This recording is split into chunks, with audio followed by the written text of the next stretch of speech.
In 2019, computer scientists built a machine that could rank every professional soccer player on Earth using nothing but raw data, and it still can't tell you whether Messi or Ronaldo is the greatest of all time. Most people treat this debate like a spreadsheet argument: count the goals, count the trophies. Whoever has more wins. It feels rigorous because it uses numbers. It isn't. Trophies depend on teammates, goals depend on tactics, opponents, and eras nobody can control for. None of that measures the player. It measures the team standing around him. Even the sport's most famous individual honor, the Ballon d'Or, is decided by a panel of journalists voting on their impressions, not by a lab. Real science has actually measured something about greatness, and it has nothing to do with a scoreboard. In 2020, researchers studying elite volleyball players found their balance control was so far beyond lower-level athletes that the statistical gap, measured with a formal effect size test, came out around 1.35.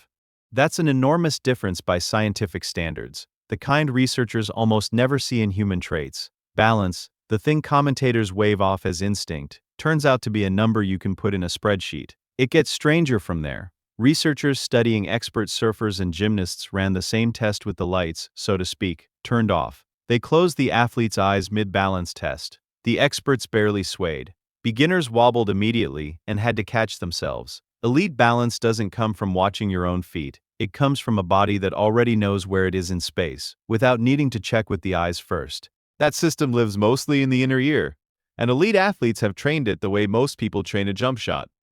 Vision tells its own story, and it starts in the 1990s. Sports scientist Joan Vickers filmed basketball players' eyes during free throws.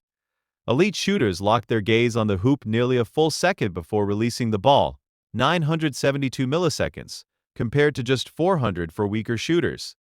Soccer researchers later found the same pattern from the other side of the ball. Goalkeepers who held a longer, steadier fixation on the striker before committing to a dive stopped more penalties than ones who looked away early or shifted their gaze late.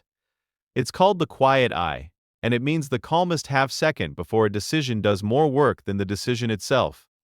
Sports scientists have since trained amateur shooters and strikers to deliberately extend that fixation, and it reliably raises accuracy while lowering the anxiety that usually wrecks a big moment.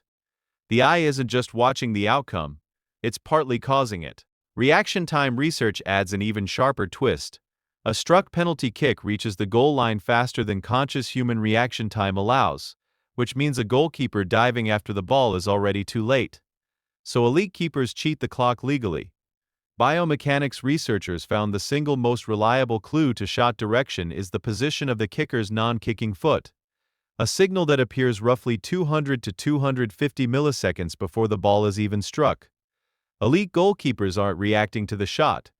They're reading a body part most fans have never once consciously noticed. Genetics adds a layer that makes the whole debate more uncomfortable. Twin studies on muscle tissue put the heritability of fast twitch versus slow twitch fiber composition above 45%.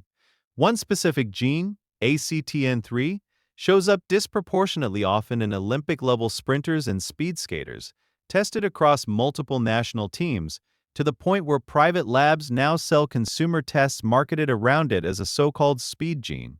Broader research on athletic traits pushes the total genetic contribution as high as 80% for some performance measures. That means a meaningful share of explosive power or endurance may already be decided before either player's first training session. Hard work builds the house. Genetics pours part of the foundation first. Aging tells an even stranger story.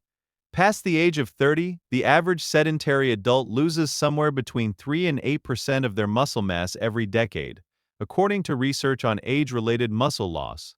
That's the baseline every athlete, and every regular gym-goer, is supposedly fighting against whether they know it or not. In the summer of 2018, Juventus put a 33-year-old forward through a medical exam before signing him. His body fat came back at 7%, several points below the average professional footballer. His muscle mass measured 50%, several points above it. Days earlier at the World Cup, he'd been clocked at 21.1 miles per hour, tied for the fastest sprint of the entire tournament. None of that happened by accident, and none of it happened because aging simply skipped him. Exercise physiologists have spent the last decade overturning the idea that physical decline after 30 is a fixed biological clock. Research increasingly points to inactivity and poor recovery as the real driver of that decline, not age itself. Lifelong training doesn't slow the clock down. It rebuilds the machine the clock is ticking on, which finally brings us back to that machine from the very beginning. In 2019, researchers built a system called PlayRank, feeding it raw match data, passes, tackles, shots, positioning, and training it to output a single performance score for every player, benchmarked against professional scouts.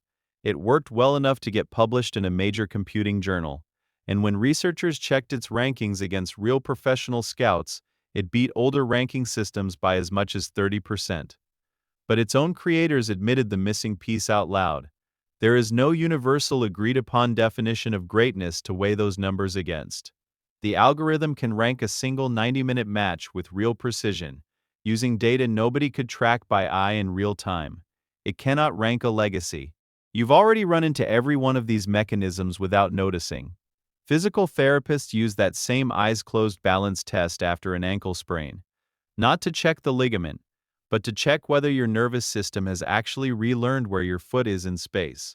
The quiet eye shows up every time you psych yourself up before a nervous free throw in a driveway, or freeze for half a second before hitting send on a risky text message. Parents now pay for at-home genetic kits, promising to reveal whether their kid has the athletic gene, built on exactly the same heritability research that explains fast twitch fiber composition.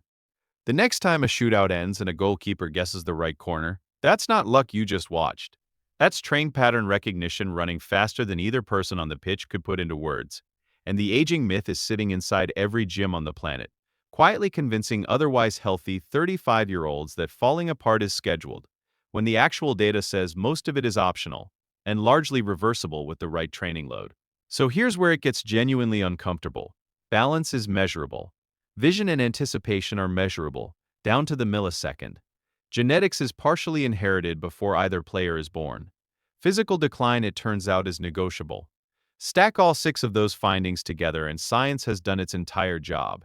It has explained the mechanism behind almost everything either player does on a pitch. Where the whole project collapses is the final step, the one that turns how into who's better. PlayRank's own limitation, no gold standard definition of greatness, isn't a bug in the system. It's proof that greatest was never a scientific variable to begin with. It's a value judgment wearing a lab coat. We didn't get an answer tonight. We got the exact spot where measurement runs out and opinion has to start, which was true long before anyone typed GOAT into a comment section. Science won't pick a side here, and honestly it shouldn't. I will, off the clock. Ronaldo's my personal pick, not because a lab told me to, but because of what 2 decades of outworking a talent gap looks like up close. That's an opinion, not a conclusion. Argue yours in the comments.